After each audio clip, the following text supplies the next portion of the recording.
তুমি এখন জানায় দাও কাদিরে ঘুমে ঘুম নামক স্থানে রাসূলুল্লাহ সাল্লাল্লাহু আলাইহি ওয়াসাল্লাম ঘোষণা করলেন বিদায় হজের মাসম। কি বললেন?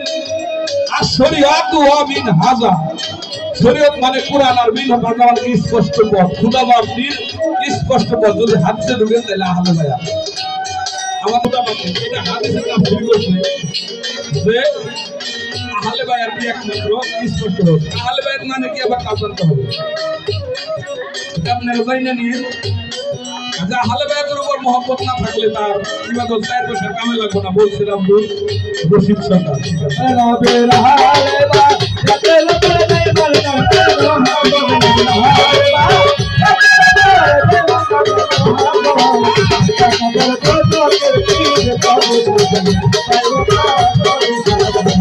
আরে আল্লাহুম্মা আল্লাহু বলতেন দিওয়ানা